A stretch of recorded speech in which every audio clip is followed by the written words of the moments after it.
प्रकृति ने हमें भरण पोषण के लिए कई तरह के फसल, पेड़, पौधे दिए हैं, जिस पर संपूर्ण मानव जाति की निर्भरता है। अनेक फसलों में से धान हमारे लिए विशेष स्थान रखता है, क्योंकि इसी फसल से हमारे देश की अर्थव्यवस्था प्रभावित होती है और अपने राज्य के लोगों का प्रमुख भोज्य भी तो यही है। लेकिन इसे प्रकृति का संतुलन ही कहें या प्रकोप, जब इस लहलहाती फसल पर शत्रु कीटों का हमला हो जाता है।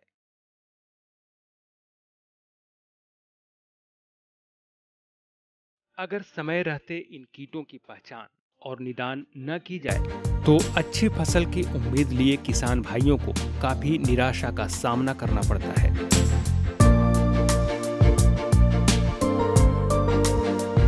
धान के प्रमुख कीट के अंतर्गत पिछले भाग में हमने आपको धान के प्रमुख 2 शत्रुओं गंधी बग और तना छेदक के पहचान और निदान के बारे में जानकारी दिया था।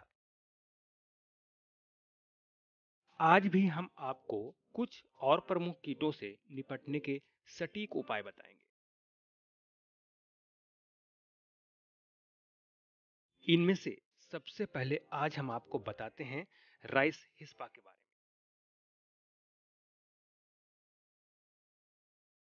में। इस कीट का आक्रमण फसल के प्रारंभिक अवस्था में रोपाई के 15 दिन से ही शुरू हो जाता है।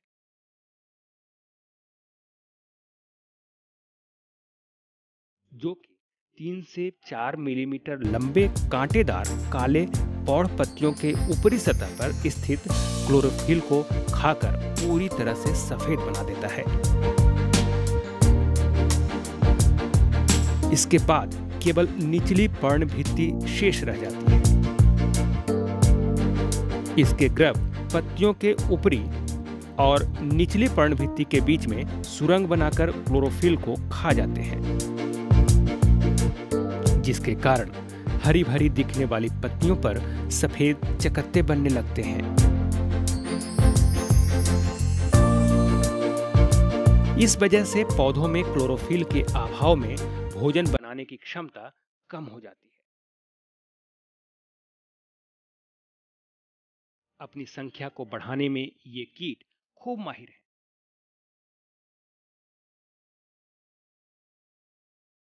पत्तों पर ही भारी संख्या में अंडे दे देती है। अगर किसान भाई समय रहते इसे पहचान लें तो आसानी से इस काले इरादे वाले काले राइस हिस्पा को नियंत्रित कर सकते हैं। राइस हिस्पा हमारे देश के हर कोने में जहां धान की पैदावार होती है वो पाया जाता है। यह कीट ब्लैकिश कलर का होता है, उसमें छोटे छोटे स्पाइन्स होते हैं। ये कीट बहुत ही डैमेज करता है। ये शुरू की अवस्था से क्लोरोफिल को ही पत्ता के जो क्लोरोफिल रहता है, हरापन रहता है, उसी को वो फीड करता है, जिससे कि पौधों की बढ़वार एवं भोजन बनाने की क्षमता जो है कम हो जाती है।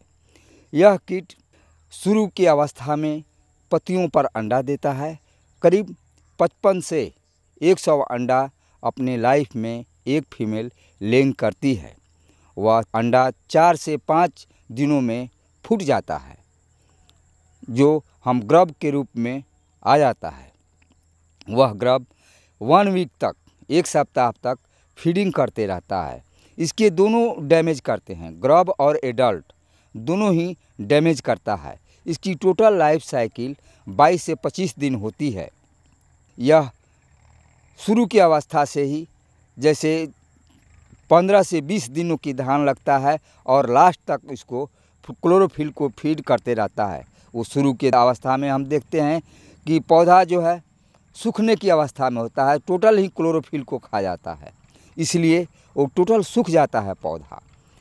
इसलिए उसके कंट्रोल के लिए हम लोग दवा का इस्तेमाल करते हैं। तो उसमें इमिडाक्लोप्रिड 1 ml 4 लीटर पानी में या 200 ml प्रति हेक्टेयर के हिसाब से 800 से 1000 लीटर पानी में स्प्रे करने पर उसका नियंत्रण किया जा सकता है। 15 से 20 दिनों के बाद इसका पुनः दोबारा स्प्रे कर सकते हैं। यदि इमिडाक्लोपरिड मार्केट में अवेलेबल नहीं हो तो उसके लिए हम लोग नुभान एक दवा आती है जिसको DDVP भी कहते हैं, उसका 1 लीटर प्रति हेक्टेयर के हिसाब से 800 से 1000 लीटर पानी में स्प्रेइंग करते हैं, उससे भी उसका निदान रुक जाता है। यदि आप डस्ट का प्रयोग करना चाहते हैं तो इकालक्स या जोलिडॉल डस्ट, जिसको मिथाइल पैराथीन 2% के नाम से आता है, इसको 20 से 25 किलो प्रति हेक्टेयर के हिसाब से सुबह या शाम में इस्तेमाल करते हैं। इसलिए कि सुबह में 8 बजे से पहले और शाम में 4 बजे के बाद ही इस्तेमाल करते हैं। 2 या 3 बार इस प्रयोग करने पर 15 दिन के अंतराल पर 2 या 3 बार प्रयोग करने पर यह कीड़ा का आक्रमण रुक जाता है। यदि आप दानेदार दवा का प्रयोग करना चाहते हैं तो उसमें थाइमेट या फुराडन 12 से 15 किलो प्रति हेक्टेयर के हिसाब से आप भुरकाव कर सकते हैं। उसके लिए आपको खेत में 5 इंच पानी की आवश्यकता रहती है। यदि पानी नहीं रहता है तो उसका दानेदार दवा का इस्तेमाल नहीं कीजिए, नहीं तो आपका दवा जो है व्यर्थ चला जाएगा। ग्रास हॉपर साधारण भाषा में टिड्डे के नाम से जाने जाने वाला यह कीट दिखने में हरी और लंबे टांगों वाला, साथ में तेज छलांग लगाने वाला होता है। यह पौधों के पत्तियों को खाकर ही नष्ट कर देता है, जिससे कि पौधे ज्यादा बढ़ नहीं पाते। कभी कभी तो इनके भारी हमले से पूरी फसल ही ठूठ हो जाती है। यहाँ खास बात यह है कि अपनी संख्या बढ़ाने के लिए ये कीट मिट्टी में अपने अंडे देती है। दिखने में धान के पत्ते के रंग के होने के कारण ही ये आसानी से पकड़ में नहीं आती, लेकिन धान में थोड़ी हलचल होने पर छलांग लगाती हैं। इन्हें साधारण फतिंगा समझकर ना छोड़ें, क्योंकि भारी संख्या में होने के बाद अच्छी धान के अरमान पर पानी फेर सकते हैं। इसलिए समय से ही किसान भाई इनसे निपटने की तैयारी कर लें। ग्रास हॉपर यह भारत के हर कोने में पाया जाता है।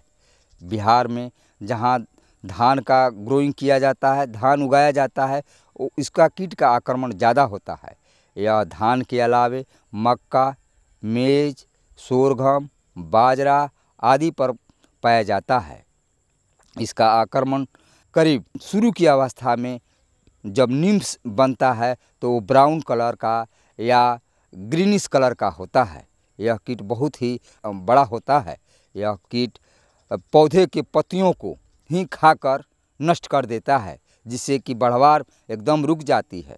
कभी कभी हम गर्मी के दिनों में देखते हैं कि समूची पत्ती को ही खा जाता है, जिससे पौधा बहुत ही छोटा हो जाता है, जिससे कि उपज ही में बहुत ही हानि पहुंचाता है। इस कीट का जीवन चक्र जो है, पहले शुरू की अवस्था में यह सॉइल में अंडा देती है। यह करीब 30 से 40 के गुच्छे में यह मिट्टी के अंदर अंडा देती है। करीब 1 वीक तक ये अंडा फूटकर निम्फ में परिणत हो जाते हैं। 3 वीक तक यह निम्फल स्टेज में रहता है। उसके बाद एडल्ट बन जाता है। एडल्ट इसके दोनों ही निम्फ और एडल्ट दोनों ही फीड करते हैं, जिससे कि ये सितंबर से एग लेइंग स्टार्ट करता है और करीब अक्टूबर-नवंबर तक ही एग लेइंग करते रहता है। इसको देखते हैं कि गर्मी के दिनों में घास पात पर रहता है। जो ही हम नर्सरी पौधा लगाते हैं वो नर्सरी पौधे पर ही शिफ्ट कर जाता है, जिससे कि पौधे का बढ़वार या ग्रोथ जो है एकदम रुक जाता है। उसकी नर्सरी की अवस्था से लेकर अभी तक जो है उस पौधे को डैमेज करता है। इसके नियंत्रण के लिए हम लोग डस्टिंग का इस्तेमाल करते हैं, भुरकाव का इस्तेमाल करते हैं। उसके लिए हम फोलिडॉल या मिथाइल, जिसको मिथाइल पैराथियन 2% या इकालॉक्स 1.5% 20 से 25 किलो प्रति हेक्टेयर के हिसाब से सुबह या शाम में भुरकाव करते हैं। इसे 12 से 15 दिनों के अंतराल पर इसका दोबारा या तिबारा इस्तेमाल करने से इसका नियंत्रण हो जाता है। हरा फुदका, जिसे ग्रीन लीफ हॉपर भी कहते हैं, ये कीट आकार में बहुत छोटा और हरे रंग का होता है। इस कीट का हमला पत्तियों पर ही होता है। ये फसल के शुरुआती दौर में ही पत्तियों को नष्ट करने लगती है। धान के अलावे कुछ सब्जियों पर भी इनके हमले होते हैं।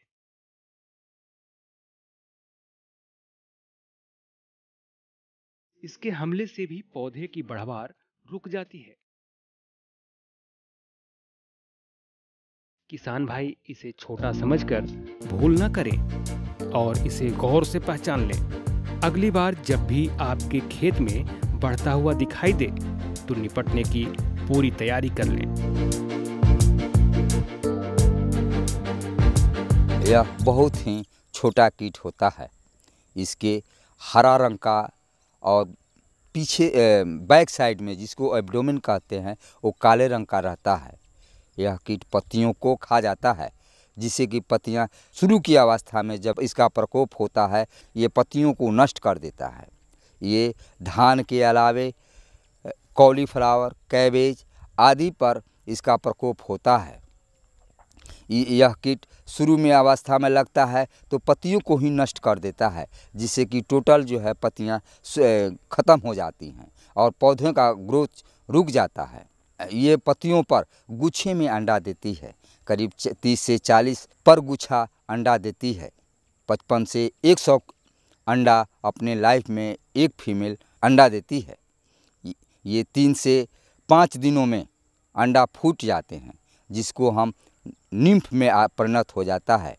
ये निम्फ तुरंत ही पत्तियों को खाने लगता है। करीब 3 वीक तक पत्तियों को ये निम्फल पीरियड में रहता है। उसके बाद एडल्ट पीरियड में आ जाता है। निम्फ और एडल्ट दोनों ही ये फीड करते रहते हैं। इसकी टोटल लाइफ साइकिल 25 दिनों की होती है, मगर मौसम के अनुसार इसकी लाइफ साइकिल चेंज होते रहती है। इसीलिए आप देखते हैं कि 12 से 21 दिनों में निम्फल अवस्था रहता है, उसके बाद एडल्ट हो जाता है। ये इसके नियंत्रण के लिए हम लोग तीनों दवा का इस्तेमाल कर सकते हैं। लिक्विड में भी कर सकते हैं, दानेदार दवा में भी कर सकते हैं और भुरकाव में भी कर सकते हैं। यदि आप तरल दवा का इस्तेमाल करना चाहते हैं तो उसमें इमिडाक्लोप्रिड या नुभान या मोनोसिल, तीनों में से कोई एक दवा का इस्तेमाल कर सकते हैं। यदि आप इमिडाक्लोप्रिड करना चाहते हैं तो उसके लिए 1 ml पर 4 लीटर पानी में घोल बनाकर आप छिड़काव कर सकते हैं। 200 ml प्रति हेक्टेयर के हिसाब से आप धान पर छिड़काव कर सकते हैं। उसमें 800 से 1000 लीटर पानी की आवश्यकता पड़ती है। यदि नुभान दवा का इस्तेमाल करना चाहते हैं या मोनोसिल दवा का इस्तेमाल कर सकते हैं तो उसका 1 लीटर प्रति हेक्टेयर के हिसाब से आप इस्तेमाल कर सकते हैं। उसके लिए 800 से 1000 लीटर पानी में घोल बनाकर छिड़काव कर सकते हैं। यदि आप दानेदार दवा का इस्तेमाल कर सकते हैं तो उसके लिए कार्बोफ्यूरान या थाइमेट दानेदार दवा में 12 से 15 किलो प्रति हेक्टेयर के हिसाब से आप पौधे पर दे सकते हैं। इसके लिए 5 इंच तक खेत में पानी होना चाहिए। पानी नहीं रहने पर इसकी कारगर उपयोग नहीं होगा, ये केवल फ्यूमिगेशन ही होकर रह जाता है। ये सिस्टेमिक दवा है, इसके नमी की आवश्यकता पड़ती है, जिससे कि पौधा जो है सक कर लेता है और समूचे प्लांट को जहर बना देता है, जो बहुत ही इफेक्टिव होता है।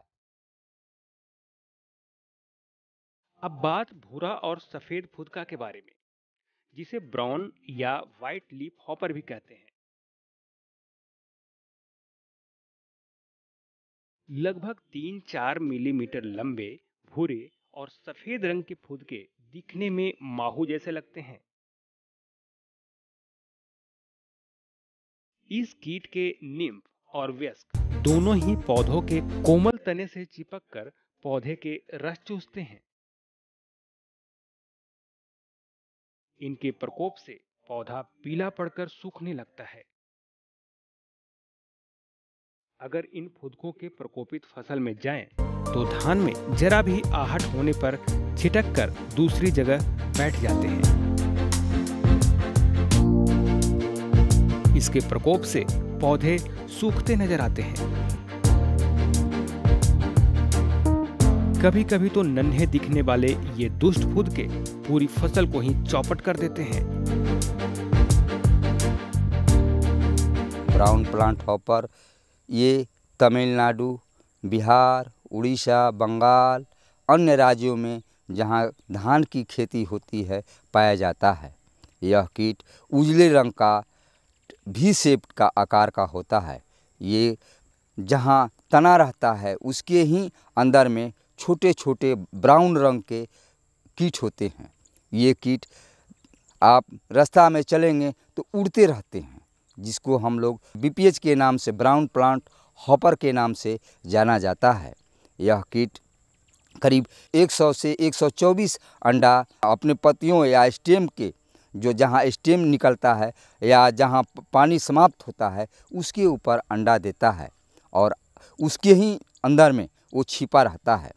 ये पत्तियों एवं तना को चूसता है, जिससे कि पौधा जो है सूखने लगता है।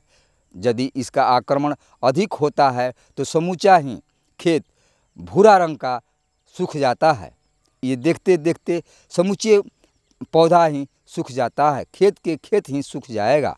इसलिए इसके आपको हर समय वाच करना होगा कि इस कीट का आक्रमण नहीं हो। यदि 4 से 5 कीट हर गुच्छे में पाया जाता है तो उसमें नियंत्रण की आवश्यकता होती है।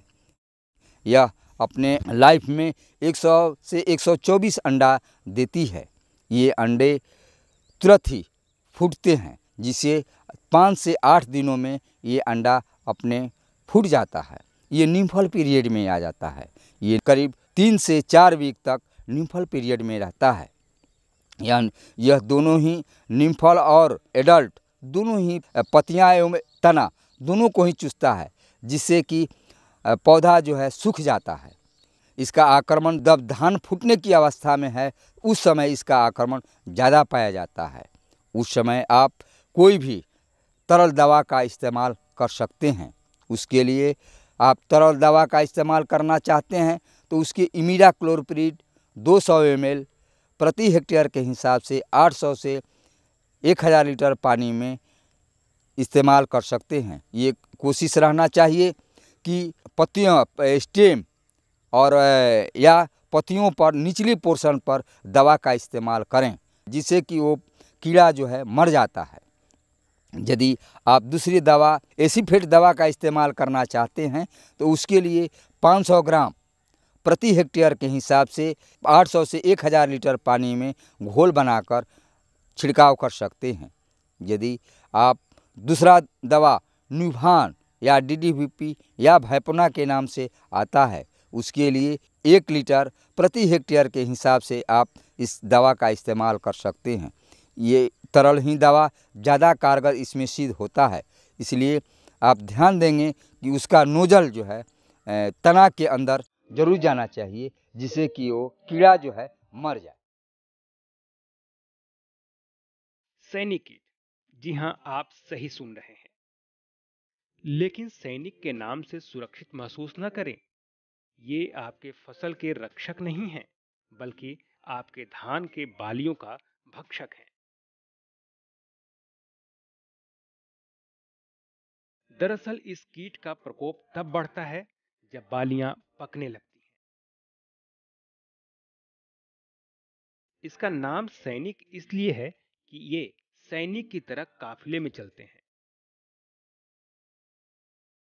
और रास्ते में पड़ने वाली सभी धान के बालियों को चट करते चलते हैं।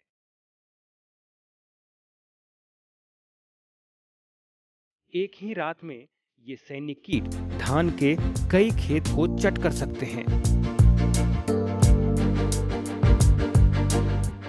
इसलिए किसान भाई इससे ज्यादा सतर्क रहें, क्योंकि लगभग उपजे हुए फसल को आपके खेत से छीनने के फिराक में रहते हैं ये सैनिक कीट। सैनिक कीट बहुत ही हानिकारक कीट है। यह कीट जब धान पकने की अवस्था में रहता है उस समय इसका आक्रमण ज़्यादा होता है। देखते हैं कि कीट शुरू में जब धान पकने की अवस्था में है तो ये झुंड के झुंड चलते हैं, उसमें चूहे की तरह बाली को रात में कतर देते हैं और कतर कर वो फील्ड में ही गिरा देते हैं। ये रात में खेत के खेत जो है साफ कर देते हैं। ये जब धान पकने की अवस्था में या पकने लगता है उस समय इसका आक्रमण ज़्यादा होता है। यह कीट ब्राउन रंग का कीट होता है। ये बहुत ही करीब 5 सेंटीमीटर या 2.5 से 3 सेंटीमीटर तक ब्राउन रंग का कीट होता है। यह कीट लार्वा ही इसको ज़्यादा डैमेज करता है। यह सैनिक कीट करीब 500 से 600 अंडा पत्तियों पर अंडा देता है। इस कीट के अंडा 3 से 4 दिनों तक हैच कर जाता है और जाड़े के दिनों में 11 दिनों में फूट जाता है। अंडा फूटने के बाद लार्वल स्टेज में आ जाता है, जिसको हम कैटरपिलर कहते हैं। कैटरपिलर ही ज़्यादा डैमेज करता है। ये इतना डैमेज कर देता है कि 80% तक करीब पौधे को ही नष्ट कर देता है। यह कीट खाता कम बर्बाद ज़्यादा करता है। ये लार्वल जो है इसका करीब 21 दिनों तक लार्वल पीरियड में रहता है, जिसकी बहुत ही डैमेज करता है। इसके बाद वो प्यूपा सुषुप्ता अवस्था में प्यूपल स्टेज में आ जाता है। वो प्यूपा नीचे चला जाता है, जिसको सॉइल में ही प्यूपेट कर जाता है। कभी उसके ऊपर कोकून बना लेता है और प्यूपेट कर जाता है। तो इस तरह से जो है प्यूपे में जाने के 11 से 12 दिनों तक प्यूपल स्टेज में रहता है। उसके बाद एडल्ट बन जाता है। एडल्ट जो है भूरे रंग का मौत है। मौत जो है फिर पुनः अंडा देता है और अंडा देने के बाद वो फिर उससे कैटरपिलर निकलते हैं और डैमेज करते हैं। इसलिए उसके हम लोग नियंत्रण के लिए भुरकाव दवा डस्टिंग, जिसको भुरकाव कहते हैं, वो ज़्यादा इफ़ेक्टिव होता है। क्योंकि ये शुरू की अवस्था में हम जहाँ तहाँ पत्ती घास पात या जितने भी खरपतवार हैं उसको साफ कर देते हैं। खरपतवार रहने से ये नोक्टर्नल इंसेक्ट है, रात में ही ज़्यादा एक्टिव होता है। इसीलिए दिन में रात में पौधों को ज़्यादा नुकसान पहुंचाता है और दिन में खरपतवार में ही छिप जाता है। इसीलिए खरपतवार को ही नष्ट कर देना चाहिए। यदि आप उसको मारना चाहते हैं तो जहाँ तहाँ खरपतवार रख दीजिए और फिर सुबह होते ही उसको खरपतवार को लेकर उसमें जला देना चाहिए या उसको हटा देना चाहिए, जिससे कि वो लार्वा जो है ख़त्म हो जाता है।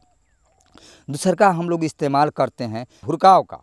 वो भुरकाव जो है सुबह या शाम 8 बजे से पहले और शाम को 4 बजे के बाद ही करते हैं। इस भुरकाव के लिए हम इकालक्स या मिथाइल पाराथियन दवा का इस्तेमाल करते हैं। इकालक्स दवा का इस्तेमाल करना चाहते हैं तो उसका 1.5% या मिथाइल पाराथियन दवा का इस्तेमाल करते हैं, जिसको जोलिडोल के नाम से आता है। वो 2% 20 से 25 किलो प्रति हेक्टेयर के हिसाब से आप सुबह या शाम में भुरकाव करेंगे तो वो कीड़ों का आक्रमण कम हो जाता है और नहीं के बराबर। तो किसान भाइयों, 2 भागों में आपने जाना कि धान में कौन-कौन से प्रमुख कीट होते हैं और इनके निदान के क्या-क्या उपाय हो सकते हैं। हमारा उद्देश्य भी यही है कि आपको समय-समय पर आने वाली समस्याओं से निपटारे का आसान और वैज्ञानिक हल बताई जाए, ताकि आपकी खेती उन्नत हो और आप बने उन्नतशील किसान।